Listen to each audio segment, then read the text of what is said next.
Recording in progress.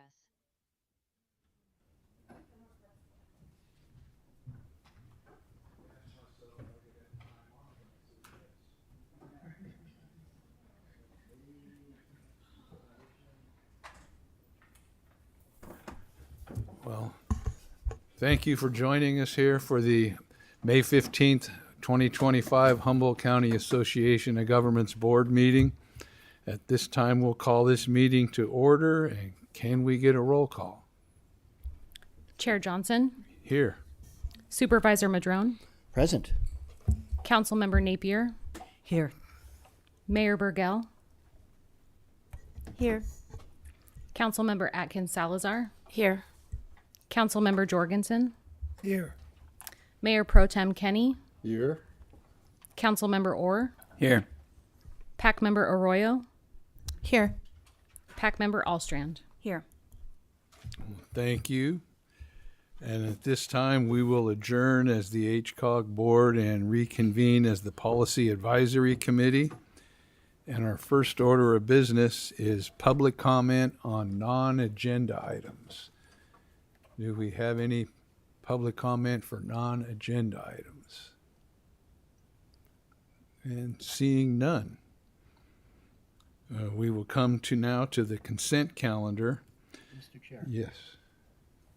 If I might, can we welcome our new executive director? I know he's going to have a report later, but just thought it'd be nice to welcome him to the first official meeting. So, thank you. I feel welcomed. Thank you very much. Yeah, it's a pleasure to be here tonight. I'm really excited, and I can't wait to dive right in and engage in all these items we have this evening. Well, and thank you for being enthusiastic on that. Well, returning to the consent calendar, the meeting record of April 17th, 2025.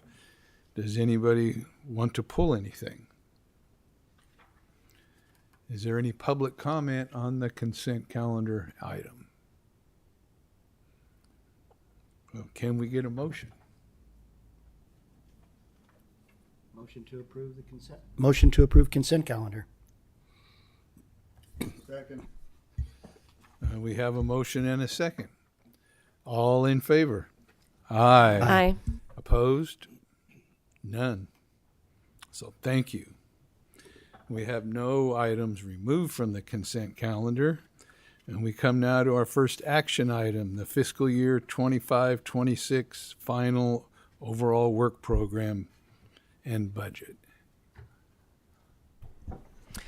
Yes, thank you, Chair Johnson. So it's my pleasure to be here to present the final draft overall work plan and budget. Of course, this is the main kind of budget and work guidance document that governs our work at HCOG and is one of the founding requirements of the formation of our RTPA in the first place. So with that, I will note that this is the second time this budget is being brought before this board. So the first draft was brought back in February and it was also brought to the TAC as well. And the budget brought before you here this evening is largely consistent with what was brought back in February, with a few key additions to which I'll talk about in just a moment. So following the February meeting when the draft budget was approved, the meeting was sent to Caltrans for their review and comment. That was back in February. The staff ultimately received comments from Caltrans, I believe, in early April.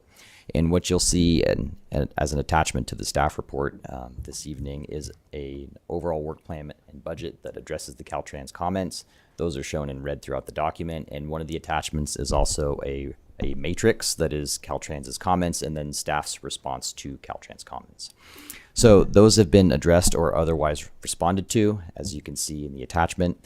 There are two areas that where some fiscal modifications were made, and I'll note those. The first is an additional $45,000 in PPM carryover that was brought forward. So those are older PPM funds that we bring forward into the current year budget once we understand how much they're going to be, just to make sure that we expend those first to keep the newest money kind of in the backlog, because I believe after 3 years, the PPM goes away if you don't use it. So we brought that forward.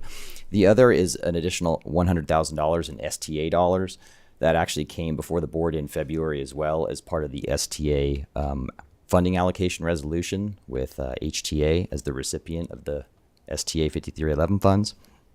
And so that is brought forward into this budget as well as a work item to complete those triennial audits.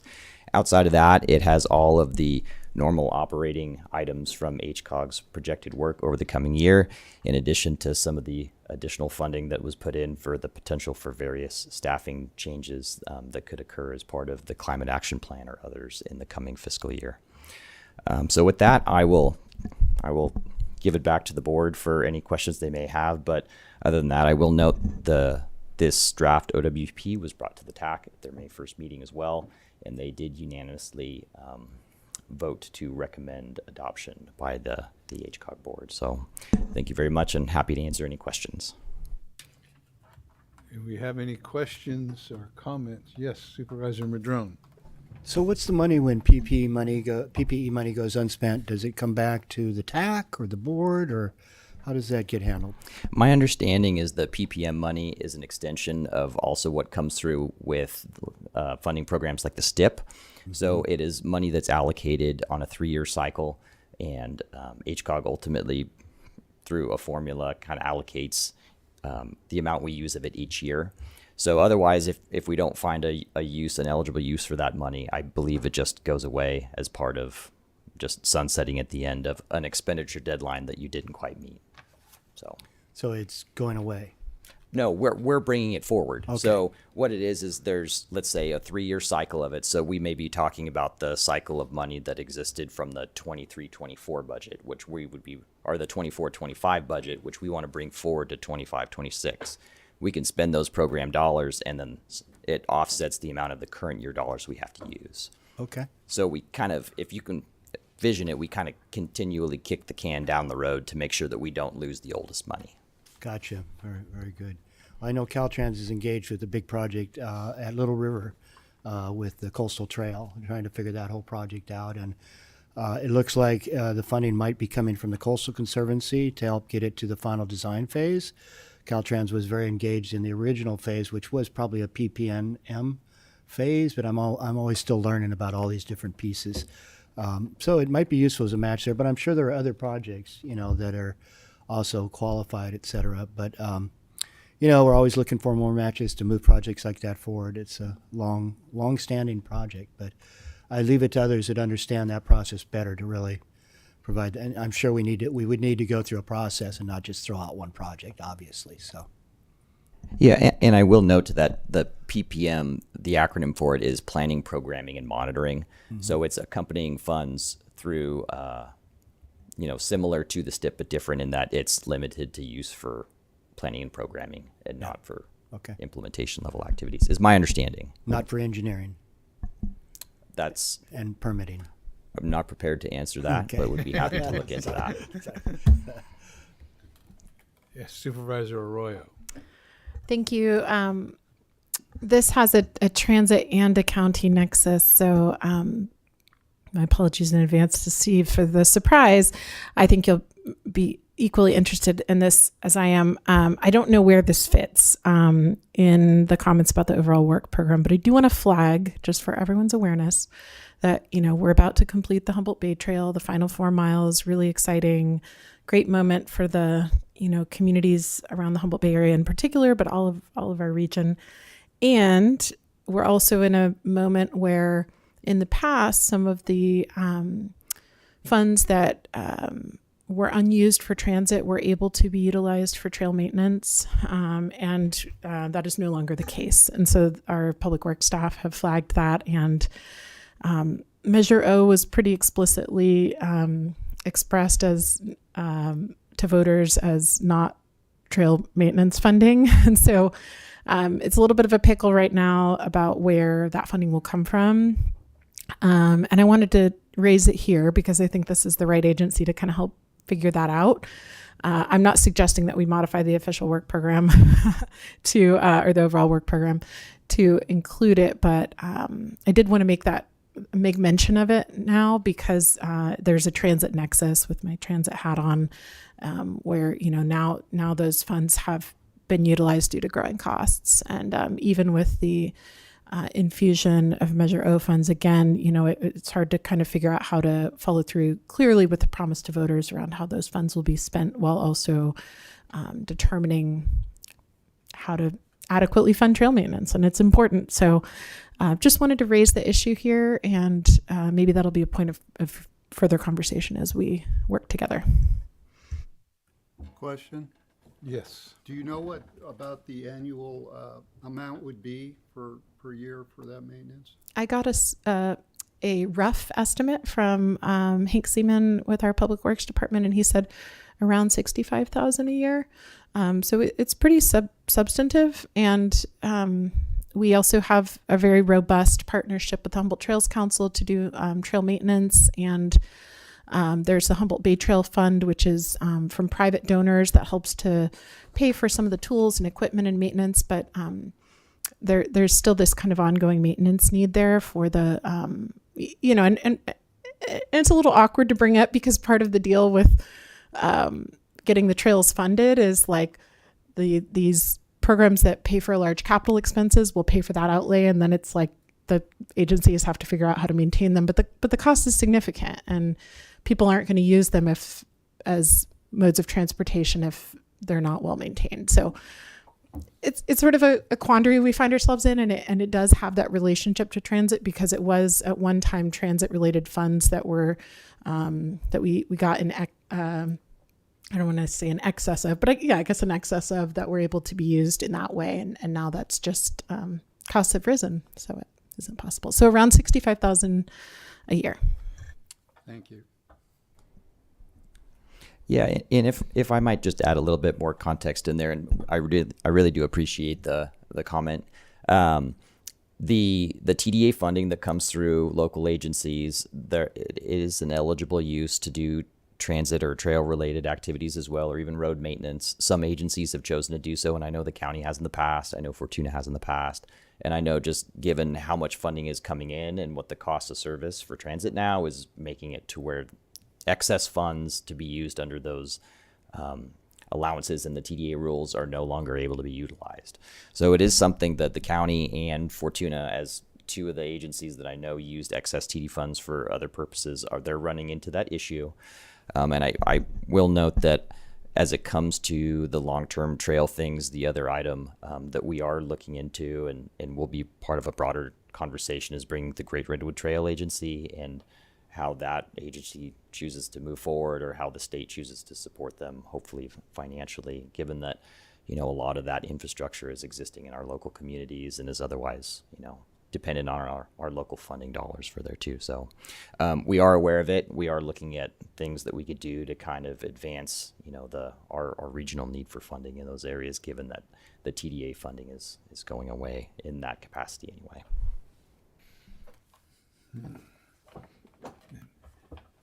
And I have a quick question for Brendan also.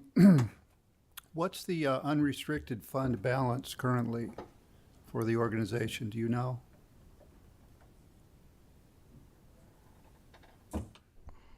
I'm being told it's about 600,000. 600? Thank you.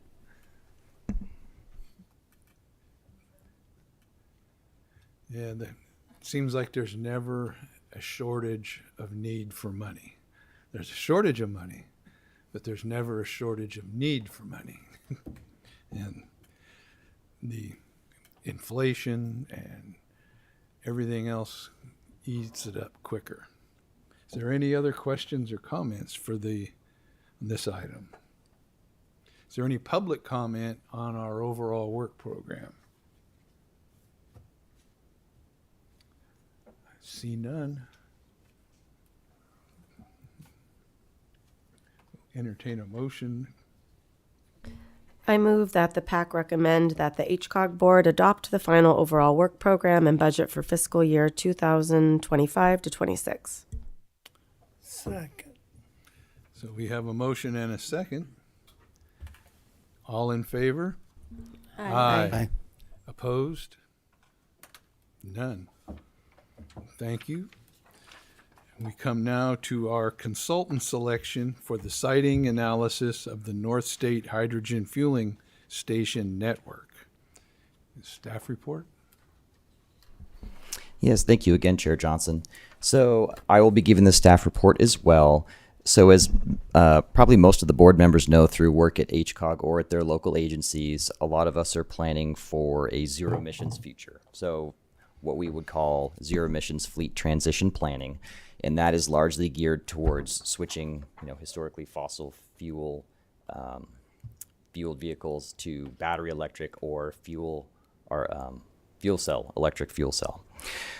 With that, HCOG has been working on a number of planning grant projects to help the region and our local partners shift towards a zero emissions vehicle future in their fleet specifically.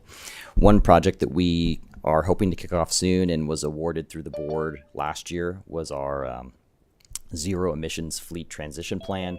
That project is really geared towards looking at how local agencies take their existing fleets, all their maintenance vehicles, things of that nature, switch them over to largely battery electric vehicles. The other part of the solution that we're looking at as well is hydrogen. And of course, hydrogen being one of the better alternatives for looking at transit vehicles, the long shipping, filling the gap in between areas of Humboldt County and other regions in the North State where range and fueling time is important. So to that end, early in 2024, HCOG staff was able to apply for and receive about a $200,000 grant from unused statewide discretionary RPA funds, and we were ultimately successful in getting that. And the vision with that funding is to do what we are calling anyway, a North State Hydrogen Fuel Station Network siting analysis. Kind of a fancy way of saying, where do we put hydrogen fueling station infrastructure? How does it go in the greater North State region to make those commerce corridors, those transit corridors, otherwise those commuter corridors able to access hydrogen fuel, which will be needed as part of the solution there. So in February, an RFP was put together and put out on the streets. In April, we got 4 responses to our RFP. We convened a scoring committee that included HCOG staff, RCA staff, and HTA staff as well. And you see the results of their scoring of the proposals as an attachment to the staff report. And ultimately, the proposal committee has selected Rebel Group America, their proposal to move forward with as the recommended consultant to complete this work. I will note, in addition to the scoring, just some general notes from my perusal of the proposal review team, because it did happen before my time here. The team pretty much universally felt that Rebel, that is well positioned to do the work. They've done a lot of this type of work in California, and they have a lot of experience kind of in the hydrogen sector in general. So staff recommend that the PAC recommend to the HCOG board approval of a contract, as do the proposal review committee. If approved, we'll move forward with contracting right away and have this one ready and waiting for our associate planner upon his return in August to kick off the work there. I would like to note additionally, this has gone through the TAC and it was recommended. They are passing the recommendation on to the PAC and the HCOG board. And we do also have Zach and Leah. They are with the Rebel team. They're participating virtually here in this evening, but I have asked them here in case any board members have questions on the project or the scope or their proposed approach. They are available for that. So I appreciate their time and willingness to be here. With that, I'll end with my recommendation, which is the PAC recommend to the HCOG board that the North State Hydrogen Fuel Station Network project contract be awarded to Rebel. Thank you. Thank you. Is there any questions for this item? Yes. Yeah, I have just some general curiosity questions. I'm not sure who's the most qualified to answer, but Brandon, you mentioned that the hydrogen is particularly effective for certain long distance hauling, or are we just talking about big trucks essentially? Or Yeah, if you think about it, battery electric vehicles they're great because you can plug them in at your home, you can access the infrastructure, but they have limited range and larger charging times. And as the vehicles get larger and larger, you need more and more batteries in order to make it move. The problem you run into with the larger vehicles like a bus or a California legal truck and trailer, anything of that size, is it takes so much power to move that the amount of battery you would have to carry becomes problematic. So to that end, the hydrogen fuel cell vehicles operate in principle, even though the technology is very different, they refuel very similar to a gasoline vehicle. You can pull up to a fueling station, you plug it into the hose, you can fill your tank up in a comparable amount of time, and you can keep going. So Liquid hydrogen? it's compressed liquid gas. hydrogen, I believe. Yes. Quick question. Does that take a special certification or training in order to do that fuel up? That is something I don't know. You know, ultimately, I would think that as we transition it, you know, the plan would bring it to the regular consumer market, but outside of that, I'm not aware of the answer to that. Mr. Chair, may I add? Yes. So Humboldt Transit Authority did require a longer range vehicle than was currently even on market for hydrogen buses, and so we actually initially tried to serve some of the outlying areas with our electric bus that just didn't have the range, and the current technology for hydrogen buses at the time didn't also have that range. So we had a specially designed bus made that has already been delivered here. And have ordered several more to be able to serve the outlying areas like the Willow Creek Run and Southern Humboldt Run.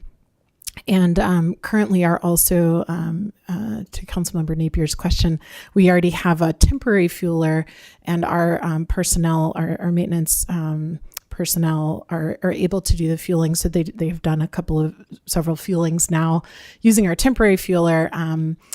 This is more about the larger network of hydrogen fueling in the region, which is really going to help with one of the challenges with development of additional hydrogen production in our region has been that sort of demand analysis. And you know, there's quite a few companies looking at different ways to produce hydrogen regionally, and that demand analysis, of which this is a part, is really important. But I hope that helps a little bit with some of the range issues. And we do have, it did require some additional training, both to operate on these vehicles, like they're doctors, to do maintenance on the vehicles and to fuel them. But that is something that HTA is already doing in our community. And do we have any idea, or do we have a range of, like the number of facilities we'd be looking for, charging stations? Are we at least one, or? I think the intent would be to look at a network that would service the North State region, and I don't think we yet know how many that would translate into. I will note that the scope and the work we're proposing here would be to kind of build out that network, not necessarily to look at each individual site or to, you know, look at where they exactly go, but figuring out about how many and about where they go is the intent of the scope of work. Okay. Thank you. Probably won't know until you poll the public, so to speak. Find out who our users would be, how many there are, and what the through traffic would be, and that kind of thing. So that's part of what the siting probably is a lot of it is, for lack of a better word, surveying. So, any other questions, or is there any public comment? See none. We can entertain a motion or not.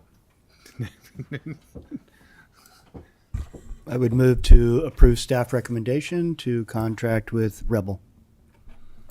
Does that cover it for you? Okay. I'll second. We have a motion and a second. Thanks. We have a voice vote. more accurate. So all in favor?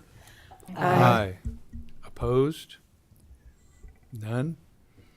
We have another task, another project. So at this time, by a motion, we will reconvene as the HCOG board and approve the PAC recommendations. So moved. Second? So a voice vote. All in favor? Aye. Aye. Opposed? None? Okay. So we come now to board action items. And our first and only one is authorization to execute a standard agreement between Humboldt County Safe or Service Authority for Freeway Emergencies, and the California Highway Patrol. Excellent. Thank you again. So this is our last item of action here this evening, and I will say it's normally something that would probably be brought forward on the board consent calendar, but I did want the opportunity for a brief discussion on this. So to present the item, this is our standard agreement and our standard contract in the amount of $100,000 that HCOG executes with CHP. This is to perform supplementary safety patrols consistent with the intent of the SAFE program, which is the program that runs the call boxes, throughout the county, but all over the place, for vehicles in distress or in an emergency situation along the state highway. So we do these patrols in areas specifically on highways 36, 96, and 169. These are routes, of course, with poor cell service and otherwise poor access to emergency services should somebody need it. So those supplemental patrols are key and an important part of the solution to keep people safe out there. And it's our standard agreement with the standard terms otherwise that is being recommended that the board approve here this evening. And adopt resolution 2511.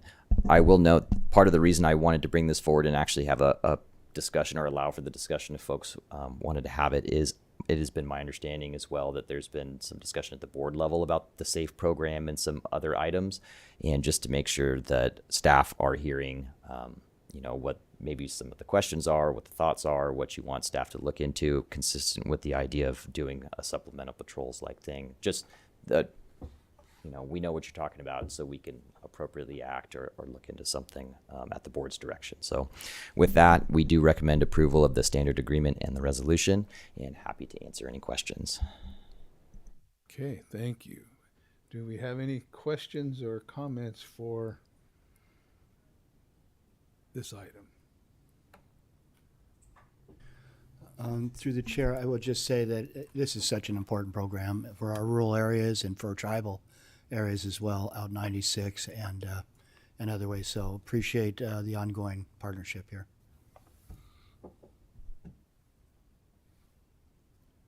Any other questions or comments? I would say that I think that public assists outpace citations almost 3-1, if not more. That's just from my poor memory. So this is a very needed thing, and it's not always because of a traffic-related thing. It's just for vehicle breakdowns and can't fix a flat tire, or you need water, or just a public assist. And that's where it comes in important.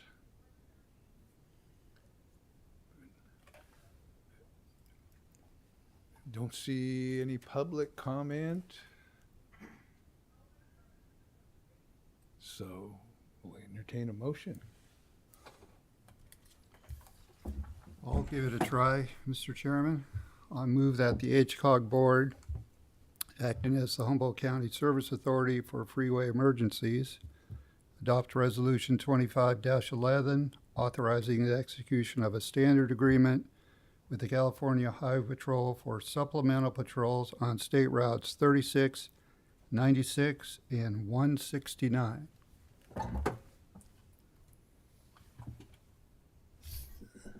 I'll second. We have a motion and a second. So a voice vote. All in favor? Aye. Aye. Aye. Opposed? None. So we have an agreement, and our public, it's an important thing. So we come now to the HCOG staff and PAC member reports. And our first item is our executive director's report, the maiden voyage. Thank you. So first and foremost, I would just like to echo the sentiment. I'm very excited to be here and happy to have this opportunity to work with and for you all and for all of our member agencies. And I also want to note before I jump in, I'm just really been pleased and grateful to Debbie and to all the HCOG staff. They've really made me feel welcome. They've had things well prepared, and I'm pleasantly surprised at how quickly I was able to jump in and just start doing work and getting some tasks done. So it's been fun, and it's been it's been an enriching 3 weeks and much more to come. To that end, we have been busy, and there are a number of items I would like to report to the board on. The first couple as it pertains to the upcoming STIP and the RTP. So this is a STIP year, so there will be fund estimates coming out. I believe they're due to come out next month. And so we will be working beginning at the TAC level to get people's projects up and ready for programming recommendations through the TAC. So the HCOG board can expect to see some project recommendations for funding. That'll be coming hopefully in October or November later this year. To that end, it is also an RTP update year. I will say we are a little bit behind in the development of that update due to staffing changes and other reasons, but we're working on it. We're mapping it out right now, and we hope to bring a kind of a plan forward to share with the board as a discussion item at an upcoming board meeting, just to share our plan for the implementation, our plan for public outreach, and otherwise the schedule for when the board may be prepared to see some of the items brought forward for approval. Just given the nature of when we need to get it updated, which is within about the next 7 to 8 months, it is going to be maybe a little bit more frequent and with a little bit more intensity than otherwise would happen. But more to come on that. Also, in the March board meeting, the board did approve the formation of an ad hoc committee to specifically look at opportunities to help leverage external grant funding for priority regional projects. We are going to convene our first meeting of that ad hoc committee in June, so just an FYI there. A couple other things we've been working on that have had a lot of activity with the previous executive director, and I'm picking up right now. So we are meeting with county planning department next week to continue discussions on the possibility for an RCAP coordinator type position in the region and potentially within HCOG. So we'll be picking up those discussions, and more will be coming to the board in the coming months on that. We also anticipate receiving our regional housing needs assessment numbers from Housing and Community Development next week. So we do have a meeting on the books with our local agency community development directors to review those draft numbers, the draft allocations that we do anticipate coming in. At the upcoming June 5th board meeting, I'll note we are working with Director Madsen with the county. He will be bringing his work plan and project list forward for Measure O for discussion at the TAC level. And that will be going to the Board of Supervisors after the TAC, and the public have a opportunity to comment on the project list in that setting. And then two final things as it pertains to federal funding. I will note in early May, unfortunately, we did lose for a short time our AmeriCorps Civic Spark, Noah Sari. He was unable to continue at that moment due to the federal funding cuts in the AmeriCorps program. I am happy to note, though, that AmeriCorps worked pretty diligently through their own programs and were able to find slots and funding for a number of the fellows that were funded through the Civic Spark program. And as of yesterday, Noah is back working with HCOG and should be able to complete his service time with HCOG. So we're happy to have him back. And then lastly, I do want to bring to the board's attention, we were forwarded a letter from Caltrans, from the Federal Department of Transportation, as it pertains to the federal government's interpretation of DEI and other policies that has been the topic of discussion for a lot of federal funding that's being cut right now. So this was in specific relevance to our 5311 funding, which is our transit funding. We did reach out to Caltrans headquarters, and they don't believe that funding that comes through their master agreement is at all in jeopardy at this time. The 5311 apportionments have come through in normal amount, and we're moving forward with those. So we have been advised that that should be fine. But I just wanted to keep the board aware, these things are continuing to happen. HCOG does, through the state or through grants, receive federal funds, and because of that, we're always keeping an eye out to see what may or may not be at risk and what we can do to mitigate that. So with that, that is the last of my regular items, other than noting that our next scheduled meeting is on Juneteenth, Thursday, and because it is an HCOG holiday, and of course, most of our local agencies, the recommendation would be if the board would like to reschedule that meeting, and if that is of consensus, I can have Amy reach out and work to find a time that works for everybody as well. Well, that's the end of my report. I would support that. consensus? Looks like everybody's nodding their heads yes. Okay. So we can explore that. Excellent. Expect some emails from Amy. Thank you. You know, it seems like they always come through. Any questions for our executive director? Okay. Well, we come now to Caltrans reports. Yeah, I have a couple of updates and then I'll hand it over to Jeff. Just a quick update on the State Route 36 slide. It's still active. They're at post mile 15.7.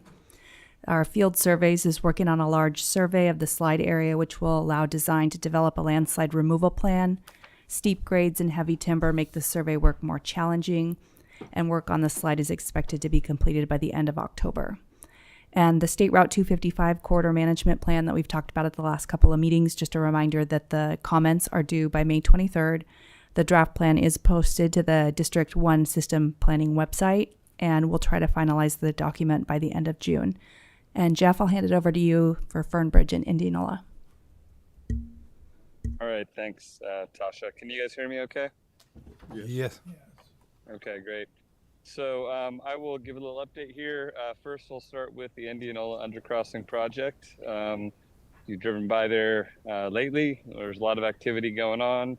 We're currently in process of putting down the load transfer platform on the northbound side of the structure. And as I mentioned in previous meetings, or maybe Tasha has when she's given updates, load transfer platform is essentially a soil cement mixture that caps the concrete columns we installed last year, and will transfer the loads from the embankment and fill that we'll soon place above and transfer that loading into those columns.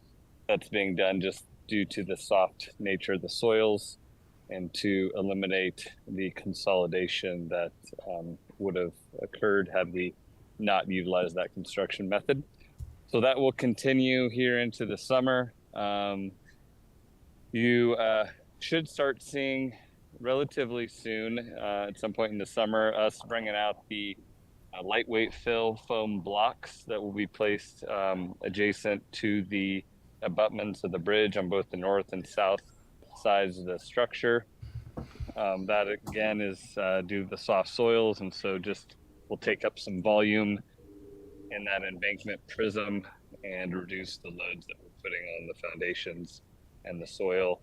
We'll also be utilizing quite a large volume of soil embankment and fill as well, so that will be placed also in order to raise the grade to the elevation of the structure. Next week, going back a little bit, this is probably the soonest thing you guys will see. I believe next week we'll be installing the rail on each side of the new structure. Since that structure is now poured, we've removed the false work in terms of being load bearing on the structure, and the false work should be coming out soon. So you'll see that installed, and we are optimistically hoping that if everything goes well this construction season, that we may have both northbound and southbound traffic going on the bridge before the end of the calendar year. We do not expect to get the southbound on and off ramps constructed this year, so that would take place certainly next year, but we're hoping that everything will go smoothly and we'll be able to get traffic up onto the bridge. But that means that if without being able to construct the southbound on and off ramps, which we weren't expecting anyway, that does mean that we would still not be placing traffic under the bridge this calendar year, which means the southbound movement to Indianola would remain, southbound to left onto Indianola would remain closed. So I think that's all of our updates. I think maybe Tasha mentioned last time when I gave her an update that we were able to eliminate a stage of construction. So where everyone is driving currently on the southbound lanes, we were going to shift those adjacent to the northbound lanes on the east side of the structure, but we were able to find a way to not need to do that. And so there is some efficiencies we're realizing from that we're hoping that will benefit us and continue to move forward. So I can answer any questions on that. at this time before I go into the Fern Bridge update. Any questions for Jeff? It appears not. So All right, I guess I just gave too much information. you're efficient. All right, I'll go on to the Fern Bridge update. So the Fern Bridge, in terms of the name of the actual project, it's actually nicknamed the Ferndale Access Project. We've been in what we call our K phase, is our Caltrans nomenclature, but it's essentially our preliminary engineering phase before we get into an actual programmed project with funding. And so we're just about complete with that. We actually plan to be complete with the project initiation report, which is a report that will document the cost, scope, and schedule of all the alternatives that we are considering. We are considering 7 alternatives, and those span from looking at rehabilitation alternatives and also the inclusion of replacement alternatives where we would be constructing a new bridge. And then between there, we are looking at options of potentially looking at the feasibility of, even in cases where we'd be building a new bridge, looking at the possibility of preserving the existing bridge in some capacity. It's still very early on. We have not conducted much at all in the way of structural analysis to be able to determine and be able to answer the question to the feasibility of whether the existing bridge can be rehabilitated. So that's still something that's unknown. But in the meantime, we are carrying those alternatives forward. But we expect in the next phase of the project to have some more insight in that as our structural design teams dig into that aspect of that structure. We've had a series of public meetings as the engagement on this project is fairly intense, and we have a community that is obviously very interested in that structure, and not only the historic nature of it, but also the ability of residents and the community to be able to make their way into Ferndale and out of Ferndale and access that community, and how that bridge is integral in making that happen. So those public meetings have been well attended, and they've been great to get out there and meet the community and discuss and address their concerns and keep them updated on developments. We will have a final public meeting on this project, which we actually just set a date for. This has not been advertised yet, as we just got confirmation on the venue with the Ferndale City Hall, which was where we've had our previous public meetings. So our date for the next and final public meeting of this phase of the project, but there will be many more, is going to be on July 22nd at 6 p.m. And it will be in person at the Ferndale City Hall. And there we will give an overview of the alternatives that we're currently reviewing. We'll summarize what we've accomplished to date, talk a little bit about cost, schedule, and what the next steps look like in terms of attempting to secure funding to take the project into the next phase, which would be the project approval and environmental document phase. We also held a public survey as part of our last public meeting, and we'll also be presenting the results of that survey.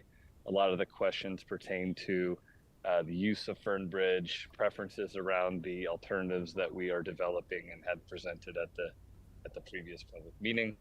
So we'll be presenting the results of that survey to the community at that time as well. And we'll also make available the document. The project initiation report will be finalized by that date. We plan to finalize it and sign it next month. So that will be available for distribution to the community as well. That's all I had there, and I can answer any questions you guys have about that project. Any questions on this subject? Ferndale Access. Well, one thing that I had somebody talk to me about was resiliency funding for alternative, for access, because with Fern Bridge and Grizzly Bluff / Blue Slide, that's not a really robust road network. And the people have brought that up. There was some discussion peripherally Just wondered if anything's kind of happened in that area. No, we haven't. That is at this time at least not part of this project. It's outside the state highway, but we do realize that that's a potential detour. But that the condition of that road and facility is less than favorable. So I imagine there might be more discussions on that, whether that's some sort of a partnership or discussions with another agency regarding that facility. But at this time, the project focus has not been or not included that. Okay. But I think it's definitely, I think, part of the equation, and it has come up at a public meeting. So I think we're definitely willing and likely want to address that further through conversations and yeah, we're definitely open to that, and imagine we will. All right. Thank you. Yes, Supervisor Madrone. Yeah, this is on the Highway 36 with the areas that slide almost every big winter, ongoing issues there. And your comment, Brendan, earlier about partnerships with the Great Redwood Trail Agency. We are actually meeting right here about 4 hours ago, so just fresh off of that. But on the Highway 36 in particular, if you look at our master plan, which is a draft right now, we've got a lot of detail in there, including visions for the Carlotta spur that goes from the main railroad spur along Highway 101 all the way out to Carlotta, but we actually own right-of-way another 3 or 4 miles beyond that.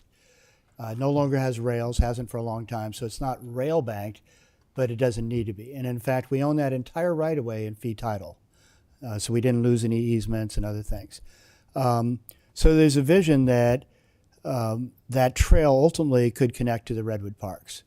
It would take some work with Humboldt Redwood Company and a couple other landowners, but there's this vision for it as part of our multimodal system.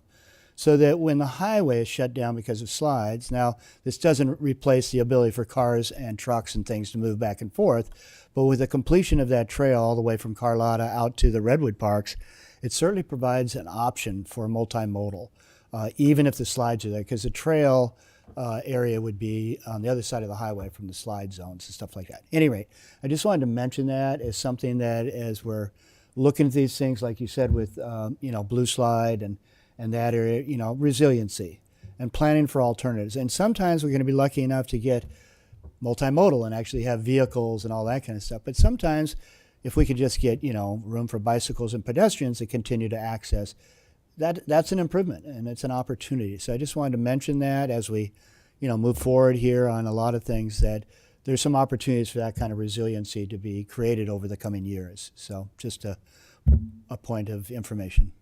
Yeah. Well, thanks. And any other comments? Well, thank you, Jeff. We appreciate it. And you give us the information we need to take back to our constituents. Yeah, thanks for having me. And, good evening. Yeah, good evening.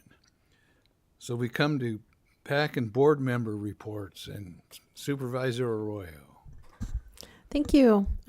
We had some, at this month's Humboldt Transit Authority meeting, we had some initial discussion about some changes to the routes of Redwood Transit System.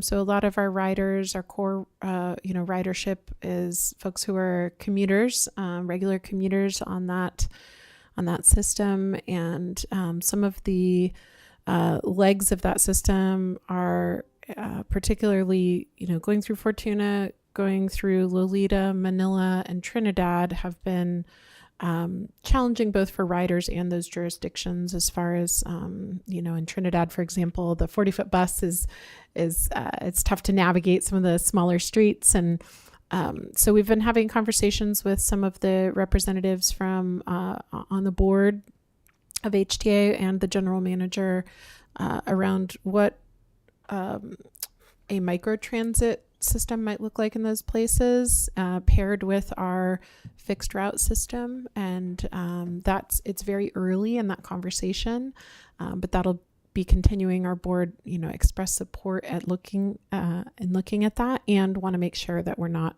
stranding any passengers or changing things too quickly in a way that can't be accommodated. But we think that with some fine tuning, there could be improvements to the overall rider experience for all the riders. Folks, for example, who commute from like Scotia to McKinleyville for work every day, or on the bus for a long period of time because of some of the routing. So looking at ways to improve the experience for all riders and improve just passenger on-off timing and all of those things.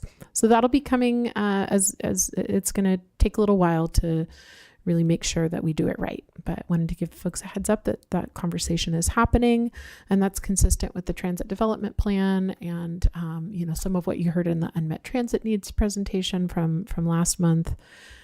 So just flagging that as a starting point. And then I also wanted to highlight a couple of things about our, because the hydrogen bus and hydrogen fueling came up, I want to highlight that, first of all, we are going to, we have the hydrogen buses here.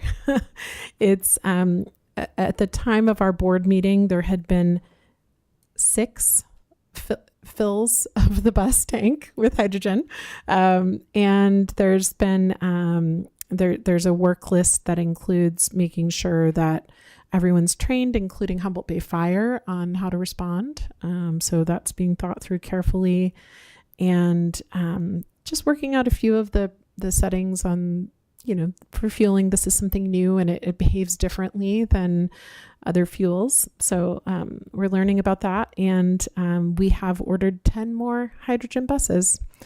And I do want to flag for you, you should be getting an invitation from Humboldt Transit Authority at some point in the near future, but we are planning to have a ribbon cutting and an unveiling of the current hydrogen bus on the 30th of May at 10 in the morning at the Humboldt Transit Authority location in Eureka. So our main offices and yard there. So if you can make it and you want to see a new, shiny, different looking bus that runs on hydrogen fuel, please feel welcome. And then lastly, we'll be having, I've announced this before, but it's getting closer. We'll be having our 50th anniversary celebration and transit symposium, 4th annual North State Transit Symposium, from July 16th to 17th at the Fortuna River Lodge. There'll be lots of opportunity to celebrate, but also to learn from other transit agencies throughout the state. So it's very cool, and we have a good number registered, more than 100 at least. So we're excited to be able to host that again. And thanks, Fortuna, for being a great destination for a conference. We're happy to have you. And Tasha, anything else from you? Any board? Yes. I had a couple of different transportation activities since we last met. I did attend the Caltrans State Route 255 Highway Management Plan public meeting out in Manila. So I went to that, and then we're supporting Fuente Nueva for a Safe Routes to School project, and they did a pop-up demonstration at one of the intersections that lead to the school, and that was fun to be at. There was a lot of folks here, and Dan Burden and his team were there to help with it, and it was just interesting to see the temporary setup and to be there as buses and trucks navigated it. And there were a few casualties of plants, but it's and Dan's pretty funny. He's very optimistic and lets all of that just roll. And so it's just fun to see that put into action. And there was a really big turnout. Lots of parents and students came, and we walked to school together. So that was fun. Has there been any activity with the Road Charge Committee? Oh, yes, that's a great question. There has been. They just completed the pilot. I don't know if you all remember, but Lauren Prahota came to one of our meetings and talked about it, and they were recruiting rural and tribal folks for the study, and they weren't very successful in getting much tribal participation. There's quite a bit of concern and pushback in general from the tribes on this, so they're really trying to work with and understand and talk about those. But the really nice thing was Humboldt County was tied for the, as far as all the counties went, for rural representation in that study. And it was looking at fee collection and how to do that. And there is, I don't have the information in front of me, but there is a link to that study that went out, that pilot. And so if anyone wants to reach out to me, I can find that and forward it because it's pretty interesting. All right, thank you. Any other board member comments, reports? Good wishes for Brendan? All right. Well, with that, we will adjourn this meeting of the Board of Humboldt County Association of Government. Thank you.